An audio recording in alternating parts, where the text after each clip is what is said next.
In our upcoming mini-series, we're focused on MMM, or marketing mix modeling, versus attribution. Are they mortal enemies, best friends who love working together, or somewhere in between? This series asks 3 experts for their thoughts. Welcome back to another episode of Attribution Nation podcast. I am your host, Drew Smith, CEO and founder of Attributa, and Andrea, my wonderful producer, has joined me today to do our mini-series number 3 wrap-up and takeaways episode. Welcome to the show, Andrea. Hey, thank you. Happy to be here. Glad to have you. So, Andrea, what did you think about this mini-series? Yeah, I thought it was interesting. You probably thought it was more listen, I really haven't come around yet. Like, all of these guys, not all of them, but Ryan and Mark for sure were like, listen, I didn't think I liked math either. And then I started getting into statistics and how math can affect a business. And then I got really into it. I'm still not there. Okay. So like, there were so many times during these episodes where I was like, this shit, like, you guys are, when we say that marketers are not good at math, I was like, man, I am really not good at math. And all of their examples, I was like, yeah, like when you say probability, like, I don't honestly even know like how to wrap my mind around it. So my very first takeaway is that part of what I thought was the most helpful that everyone mentioned were all of these examples or analogies to try to help C-suite people, aka even like me, or maybe even like we kind of framed it as like, how do you get CFOs to understand what you're doing, and how do you get a CEO to understand it because they don't understand marketing? But I really think actually like even these analogies and examples are good ways to get junior marketers to even understand, like, okay, when you're looking at the performance of your campaigns, how do you really have to think about it? Because it's not as simple as just this campaign had 32% response rate, this had 30% response rate. Oh my God, the 32 is amazing, right? So like, I actually thought one of the most impactful things for me, and I'm literally trying to like commit these things to memory, is like Mark explained probability as dropping rocks. I thought that was super, just very visual, and you can keep it in your mind, right? This idea that if you drop rocks from the top of a building, what is the probability that it's going to hit someone on the street, right? Like, well, that depends on what time of day are you doing it. It depends on what size of city you're dropping the rocks from, right? You're dropping the rocks from a house in the country. It's a really different probability than in New York City, right? So I thought that analogy for how to think about probability was like, okay, yes. And then his other analogy was that measuring go-to-market success is like a GPS. It's not necessarily that there's only one way to get there. There's a lot of different paths that you can take. And this is a good guide, and it's a good map on how to get you there, but it's not always going to be exactly accurate. There's going to be roads that are closed, all of those kinds of things. So I thought for Mark, those analogies were gold. And then Ryan explained regression like ice cream sales that increase with the heat, right? So as summer comes up, ice cream sales go up. But it's not that you did something fucking amazing. It's not that you had a campaign, a market that did that. Like, that's a macro, what is the right word? A macroeconomic trend or seasonality. Yeah. So you want to think about regression in that way. I thought that was dope. And then Michael really got me. So he quotes this. Do you remember what the study is from? It's like from a book I think he mentioned. Nate Silver, I think his name is. Nate Silver, the guy who does 538. He's a very famous kind of like statistician that does a lot of stuff with elections and politics. Yeah. And so he quoted this idea that Hillary Clinton had a 2/3 likelihood to win the election, and people kind of saw that as essentially like a 66% chance. And he's like, no, that's not what it means at all. Right. It's actually like, if you ask someone, are they going to vote for her? Right. I don't know. Yeah, I'm probably going to explain it wrong. Again, this is not my wheelhouse. And I was like, Michael, like damn it. Like, yeah, I totally would have gotten that wrong. It's like, I felt like these 3 interviews ultimately were like failing a math test. It sent me all the way back to like, oh, fuck, I got the answer wrong. So yeah, you explain this. Yeah. So the Hillary Clinton 2/3 likely to win the election. Most people in the world think, oh, it's 2/3. Like, that's done deal. when in reality, it's simply just flipping a coin 3 times and getting 2 results that are the same. Like sure, it could go tails, it could go heads. Like it could go either way, really. 66% is not like a done deal in any way, shape, or form. Yeah. So that was basically my first takeaway is the shit's complicated. So you got to use analogies and examples in order to get people, maybe it's even yourself or executives or junior employees, to understand really how to action on these just numbers, because it really is complicated, more complicated than you think. Yeah, absolutely. I think the one that I think is a great analogy is the GPS from Mark, because one of the cool things is when you're thinking about go-to-market success and then you think about it in terms of a GPS, one of the things that a GPS does frequently is it reroutes you. And that's the important part of thinking about go-to-market success through the lens of a GPS, because it's not a linear route. As you drive your route, conditions change, traffic changes, an accident happens, and you have to reroute. And people tend to think of statistics and marketing analytics as, well, you're going to give me, 5 things that we can do, and you're going to guarantee that revenue is going to go up. Well, I can't guarantee shit. I really can't. Even with this super advanced math, I can't guarantee anything. But what we can do is we can provide the tools that point us in the right direction. And then when we find that we need to reroute, those tools will help us understand that we need to reroute and where we need to reroute to. It's not a fait accompli that we're going to increase revenue by 1,000,000% by investing, more money into this one channel because MMM tells us to do that. What it's trying to tell you is, we think this is a really good way to increase revenue. Let's go down this path. And then if we need to reroute, we can. And I think that was a really brilliant analogy from Mark, primarily with the rerouting piece. The thing I liked about Ryan's a lot is how ice cream sales increases with, during the summer when it gets hot. That's one of those external factors that you can't measure without a system like MMM, right? Like marketers generally would be like, hey, holy shit, we did something awesome. Ice cream sales are up. And it's like, no, it's summer. You didn't do anything. It's summer. So we have to factor in those external factors, and marketing attribution doesn't do that at all. It doesn't factor in external factors. So you either need an analyst that is accounting for external factors in their analysis because they know where to look. They know the history that says that in the summer, ice cream sales go up by 50% every single year. So we have to factor that into our analysis of our summertime marketing programs. Or you need something like MMM that factors that in for you. But that's one of the most important things about having a good analyst is the ability to understand those external factors and to know where to look for them and then factor them into the analysis. And yeah, this shit is really hard. This is not easy stuff. I'm a stats and data nerd. I've been that way literally since I was like 5 years old and would memorize NFL statistics. Like you could ask me a question in the middle of an NFL season, who's the leading running back in the NFL? And I could name every single stat they had. And so I've been a stats nerd since I was a little kid. And even this stuff's even hard for me. So if it's hard for me as a stats nerd, I know it's hard for others. Totally.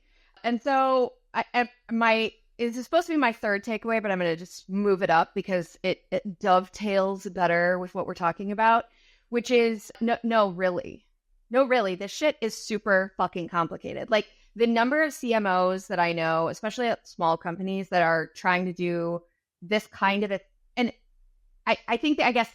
I'll finish the sentence. The number of people that I know that try to just do spreadsheets to manage their marketing budget and the success of campaigns and all of that stuff. Like as I listened to these guys, I was like, wow, that's a bad fucking idea. You know what I mean? Like, you really need a vendor. If you have a budget over $1 million, like, I just think you need to invest in a vendor, because there's just literally no way to get a lot of the stuff that we're talking about in these episodes without it. Especially considering most organizations that are spending $1 million in budget do not have analysts. They just don't. So you're relying on somebody that is probably really good at a marketing automation system, or somebody that's really good at a CRM and data, and you're relying on them to do what is extremely complex math that for most people, they haven't even had to think about since high school. Maybe college, if you didn't, if you went into more of a STEM degree in college, you might have thought about this math in college, but most marketers don't go into STEM and get into marketing. So most marketers haven't thought about this stuff since high school. So you having a vendor is extremely important to be able to do this kind of stuff. And quite frankly, one of the challenges that we see is that most organizations would rather just buy more leads than spend the money on data. And so really what it comes down to, particularly when you're at that kind of stage in your growth where you're around $1 million a year in spend, or even like up to 10 million a year in spend, you really have to make a decision. Do you just want to overwhelm your system with more leads, or do you want to actually get smarter and really, really have a laser focus on where you're spending your budget? It's a decision that orgs have to make. Well, because I think that the thing that occurred to me is just, I was listening to these guys and thinking like, fuck, man, I've done so many things wrong in my career. Because really, even just like trying to communicate I've been so frustrated in my previous roles of trying to communicate the effectiveness of a campaign or an event that we attended or whatever, this time lag that Mark talked about. And it just is one of those things where, like, I think that with certain personalities in organizations, typically being finance people or CEOs who come from finance backgrounds, without having a model that says, no, like, this is the math that you now have to trust. And I forget which one of the guys talked about it, but it's like, you have to create the model. You have to explain to the finance people. I think this is maybe Ryan. You have to explain to the finance people. You have to agree, like, this is the model that we're using and the reasons that we're using it in this way. This is how we're going to validate it. These are all of the things that we're doing. Are you good with this? Then it's just like, it's a process and a system that you guys have agreed on to begin with, and then you're just running it and you're going to optimize it, and everyone's on the same page about like how you've built everything out. And I really do think that, like, at that $1 million spend, like, if you don't have a very math forward way that you're optimizing what you're spending on, I just think that the CMO is just set up for failure. There's no way you can explain accurately to someone who's very math nerdy why you're choosing to do it, because the reality is that you don't have the math behind it. You really are operating on like gut and then campaign results that you're getting maybe from a multi-touch attribution, but likely you're not even investing in that at that point. So it really is just like, I don't know how you do this, especially if you're like a new CMO at a Series A or Series B startup where you don't have any of the history and you're waiting for deals to come through 6 to 12 months. Like, I also don't think that as a CMO, you're going to get the benefit of time to even see these things come to fruition. It just feels like as I heard them talking, I was like, well, this is why we're getting fucking fired, because not enough people are investing in this early enough, I think. Well, yeah. I mean, what's the average tenure of a CMO these days? I think it's like a year and a half? Yeah. Yeah, it's a year and a half, 2 years. And we all know from a marketing standpoint that the best marketing investments actually take the longest to pay off, things like brand, right? And so it's incumbent upon us as marketing leaders. Say I'm a marketing leader when I'm really not. I'm doing marketing data, not like marketing strategy. But like it's up to us as marketing leaders to educate people on what that time lag is. I think that intuitively CEOs and CFOs understand that there's a time lag. They know that we don't sell deals, complex B2B deals, in a day. They know that these things don't come to fruition in a month. But for some reason, and I don't know how this breakdown happens, but it completely breaks down. Like they lose sight of that when we start talking about marketing ROI. And it's like, okay, you know that sales reps take months to close deals and that it can take a month to 2 months just to get through legal red lines sometimes.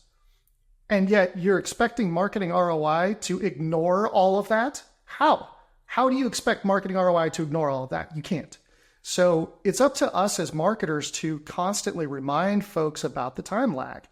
And there's some ways that even as a baby CMO in a Series A organization, that you can do this. It's not super difficult to do. So let's do a little practical exercise here. So you can go into your CRM right now. You can run a report. If you're in Salesforce, use the leads with converted lead information report type. And you can look at the date that the leads were created. And then for the leads that turned into an opportunity, you can understand when the opportunity was created. You can subtract opportunity created date minus lead created date. And that gets you the amount of time that it took to go from lead creation to opportunity creation. You can average that for a year, a 2-year, a 3-year period of time. The larger the data sample size, the better. So we want a good solid sample size there. And you can find out how long on average it takes to go from lead creation to opportunity creation. It's a very simple calculation that you can run. Now you can also run a secondary calculation that is on average how long it takes to go from opportunity creation to opportunity closed won. Closed won in particular, because we need to see if we're talking about marketing ROI, you subtract close won date minus opportunity created date, average that out over hopefully a large enough sample size.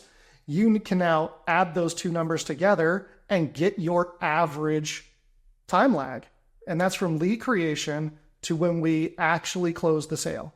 Now, not every marketing tactic is a lead creation tactic. So there might be some other tactics like, webinars that we only target people that are in our database, email nurture, things like that, are not lead creation tactics sometimes. So you know that it's going to be a little bit shorter time lag for those tactics, but ultimately that's your time lag right there. You don't need anything beyond pretty basic statistical analysis that any CMO should be able to do to understand what your time lag is from lead creation to closed won. And the more that you just hammer that this is how long it takes on average for us to see ROI, the more that the folks like the CEO, the CFO, they're breathing down your neck to get ROI numbers, the more they'll realize, okay, we got to have at least a little bit of patience here.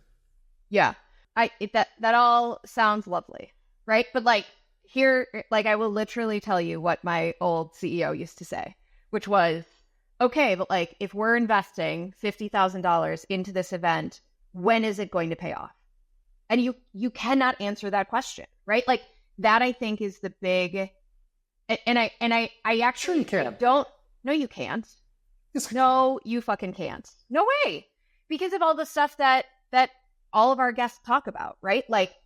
Listen, I can tell you there is so much. I can tell you what the probability, I'd say there's a 80% chance that if exactly what we have had happen in the past is what happens now. But I think that's where people get into trouble because the truth is that if you are a SaaS company before 2022, if you sold into other SaaS companies, you could model out what that looked like.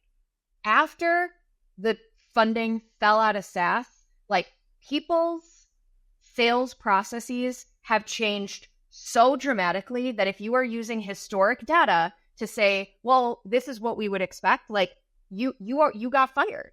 That's the whole ballgame, in my opinion, is you cannot take past data and just apply it. I think that's why people are getting fired, because the reality is that the probability is never taken into account. And it, like, the macroeconomics have changed so dramatically that, like, you cannot expect 2020's results in 2024. You can't expect 2022's results in 2024. Like, it's a totally different ballgame. And you're correct. I don't disagree with anything you said there. But when it comes to when can I get return on an event, if I spend $50,000 on an event, when can I see return on that event? We have to change the way that we think about answering that question, because what I think people expect is that I can tell you with a data point on day 107 after the event has completed, you will have recovered every dollar that you spent on the event. That is not an answer that I can give you. I cannot give you that answer, and anybody that tells you they can give you that answer is full of shit. Yeah. But what I can do is I can tell you, on average, when you will start to see return on that event, and I can tell you when you will close out realizing return on that event. And then what I can do is I can look at average time lags for other similar types of events and tell you that during this window, sometime during this window, probably somewhere in this range here is when you're going to, is when I would expect you to recover the spend. And then from there on out, everything else is going to be gain. I can put something like that together. And that is still 98% better than what most CMOs have, which is nothing but vibes. Like most CMOs have nothing but vibes, and that's it. But if I can give you a window and tell you somewhere in that window, you're going to recover, we expect, again, I can't guarantee, but we can expect that you'll return $50,000 for that event. That is so much better than just like, I don't know. And then and most orgs can do that. Orgs that are on multi-touch attribution can do that. They can use the multi-touch attribution won't just tell you that. You have to like do some statistical analysis to put that together. But with the data that MTA provides, you can put that together in a model and then create that window. Now, again, the fact that I can give you a window like that does not guarantee that it's going to happen, because you may have changed your strategy from previous years on the event, and your strategy this year sucks. You may have had a horrible event strategy. If it's like a conference that you're going to, you may have gotten put in the back of the conference room and had nobody show up. And so you're never going to return your $50,000 investment. There's so many external variables that impact that. But what I can do is I can give you a window and a prediction that we think that somewhere in this window you're going to return your investment based on previous performance. Yeah, I think that's right. And then I am reminded of Michael's takeaway, which is that human psychology has fucked this all up for us, because there is this instinct that you spend money and there's an effect. Cause and effect, very simple, black and white. It's all numbers. So if I put, and even like the idea of predictable revenue, right? Like I put $50,000 into this campaign, I am going to get $100,000 out. Like it ain't that linear. It just isn't. So I think that's right? Like we have to get, and that's again, back to the earlier point, like we have to use analogies to help open people's mind that this is not as simple as, if you spend this, I can guarantee that it's going to get us this amount of money out. And we just have to expand that conversation quite a lot, really. Well, yeah, I mean, because you still have to execute the campaign. I mean, it still has to be a good campaign. If the creative sucks and the artwork sucks and the writing sucks and your audience targeting parameters are off, like the campaign's going to fall down and do nothing. Despite the fact that, well, the last time we ran a similar campaign like this, we did X, Y, and Z. Like, you still have to execute a good campaign. It's no different than like, I mean, I'm a sports guy. I love sports analogies. And like, one of the things I love about American football, considering we might have an international audience, American football, is that it's like chess. And you come up and you're like, okay, well, it's 3rd down and 4. We got to get 4 yards to get a first down to keep the ball. We have plays that we know that we run that on average, this play garners us 5.5 yards per play, which means that it's a really high probability play to run in a 3rd down and 4 situation. Let's run this play. Cool. Does it mean you're going to get a first down? No. People still got to block. People still got to, you still got to, not fall down. If it's a pass play, people still got to, catch the ball. The ball's got to come out of the quarterback's hand properly. There's so many other variables that all come down to execution. And if you fail, it doesn't mean... Even then, though, I think what's so good about that analogy is that even then, the defense might have your number. Yeah, the defense may know that this is your go-to play on 3rd and 4, and so they're going to defend that specific play. So, even though, and then you so let's say it doesn't work. You don't get the first down. Was it a bad play call?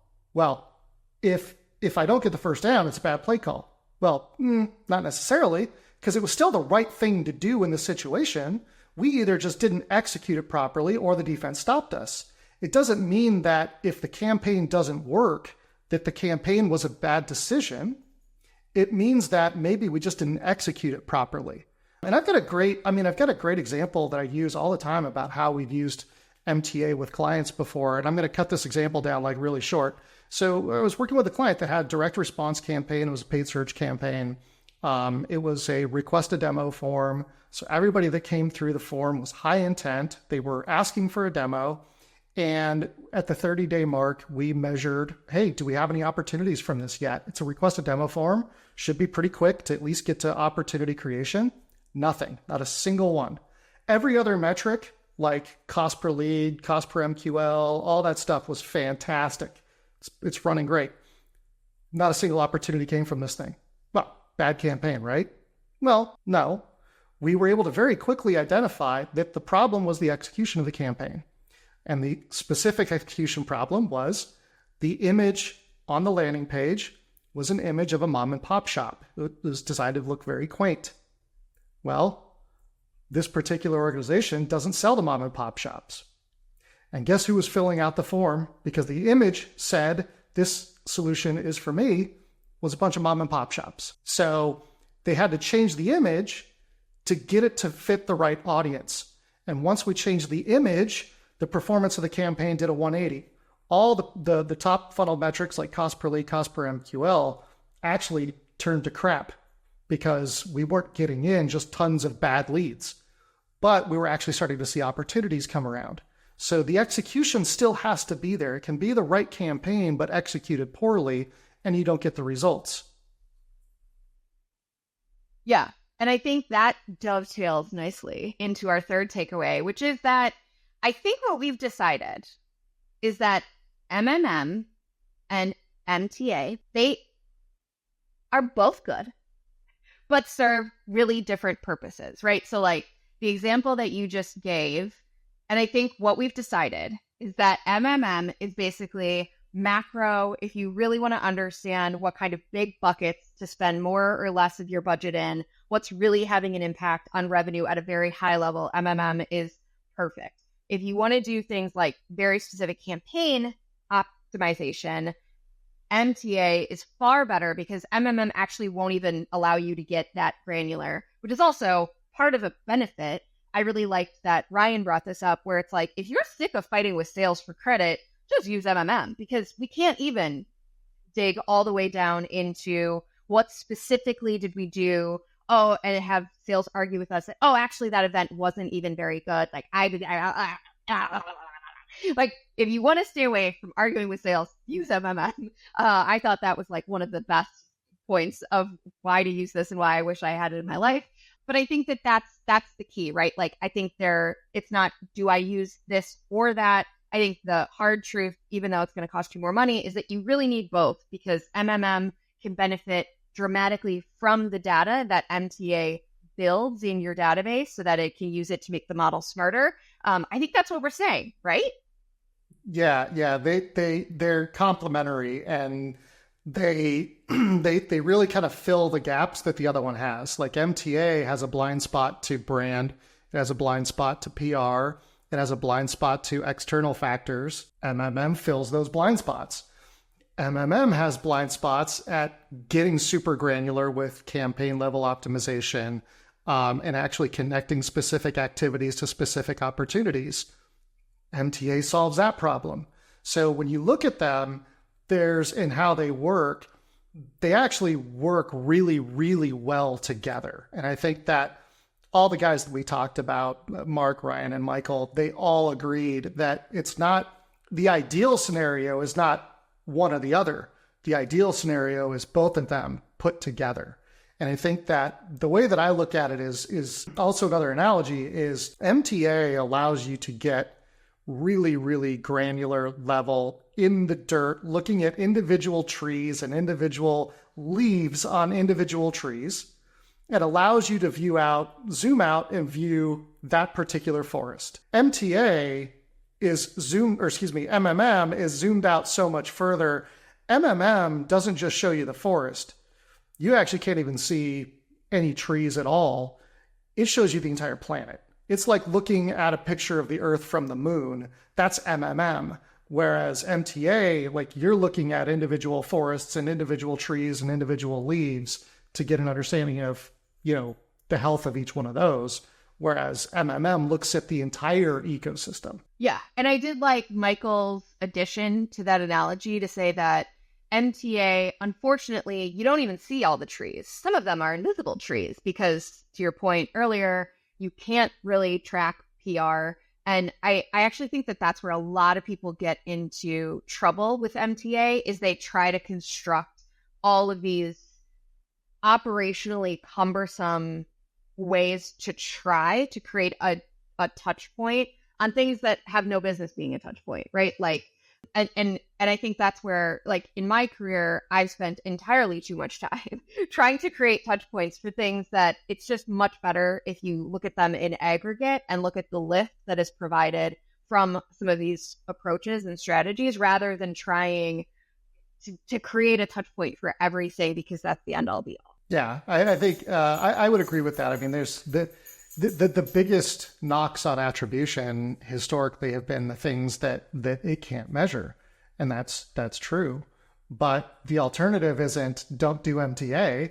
The alternative is also do MMM, because we've got this entire ecosystem of people that have decided that MTA doesn't work because it doesn't track certain things. And instead of like saying, okay, cool, let's do something else that might track those things, they're just throwing the whole thing out and saying marketing either shouldn't be measured at all, ever, which is insane, or marketing should only be measured with vibes, and that's it. And that's also insane. So I think that it's important for marketers to understand that while MTA does have some gaps and blind spots, they are solvable with things like MMM, which is also a lot more accessible to organizations than I think most B2B organizations think it is. Yeah. And I would say the only other like option from what I heard on the conversations that people are using this data in order to make decisions on is Mark kind of mentioned that what ends up happening if you just focus too much on MTAs and the touch points that are easy to track, which are all the digital touch points, is that you over index, right? You end up overspending on digital touch points when you need to invest more in brand. And it was interesting that, The Economist said that, who's Michael, our last interview, The Economist is the one who said, you need to give marketing enough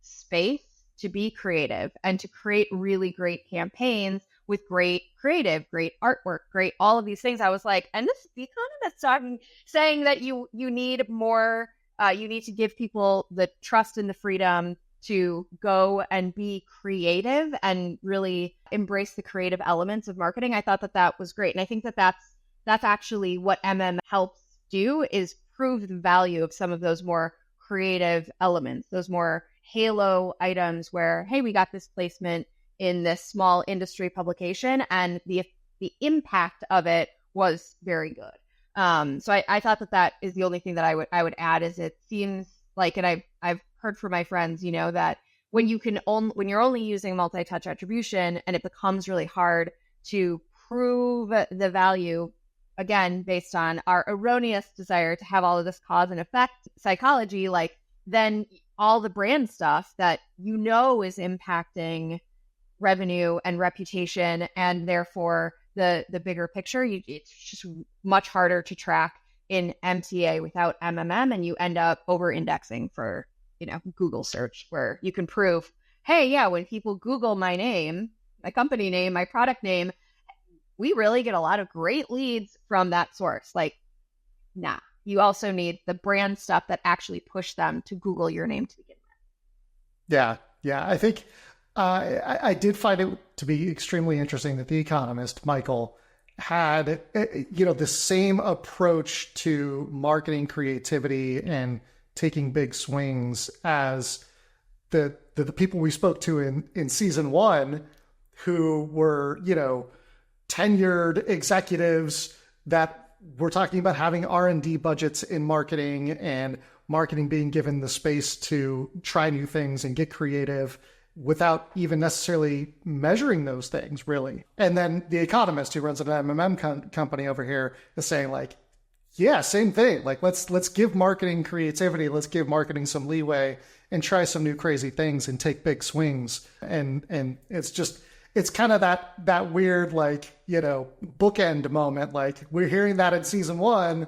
Now we're hearing that in season 3 from somebody who's, running an MMM company. Totally.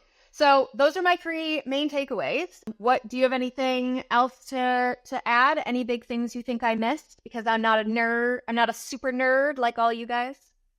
No, I don't think you missed anything. I think the only other takeaway that I would say is not really a takeaway. I would say it's kind of like an action item for folks, is if you are interested in this stuff and want to learn more about how MMM can help your organization, or how you might be able to use MTA to take some of those baby steps to start kind of, getting your way into MMM a little bit, like lift analysis, reach out to me, reach out to, Mark, Michael, Ryan. They all do great work.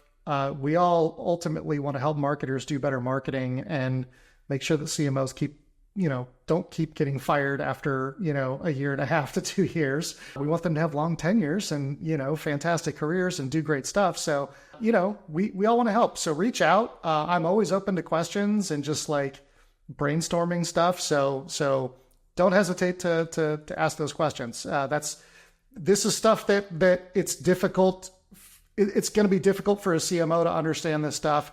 It's going to be difficult for them to understand what actions they should be taking. That's where you need a partner like us, or a partner like, the guys that we've been talking to in this season, to help you figure out what your next steps are. Yeah, I love that. And I did a lot of research on each one of these guys for the interviews, and every single one of them is active on LinkedIn. So I think in terms of specific channel, just look them up on LinkedIn and you're going to learn a ton, which I did. The content that they provide is extremely detailed and helpful. And so I think LinkedIn is your path to more meaningful conversations and really learning more about all of this stuff. So that would be my recommendation as well. Follow everybody on LinkedIn. Agreed. Yeah. All right. Well, I think this is a wrap then. Season 3 in the books. We know what season 4 is about. Can we give the people any tip or like, what is it called? Teasers. Do we have any teasing that we could do here on season 4? I don't think we do. I don't think we have any teasing yet. I think we're going to figure out what the fuck we're doing, I guess. Yeah. We're going to have to add a teaser in post is what we're going to have to do, because I don't think we have a teaser right now. Yeah. Oh, wait. I thought we were going to do that concept of, we talked about. Yeah. We talked about it a little bit back and forth, like very tactical, if you're going to set up Marketo measure, like what do you need to do, that kind of a thing. So yeah. I think that's going to be what we're going to do. Yeah. Okay. Very tactical. Cool. All right. Yeah. Well, it's been fun.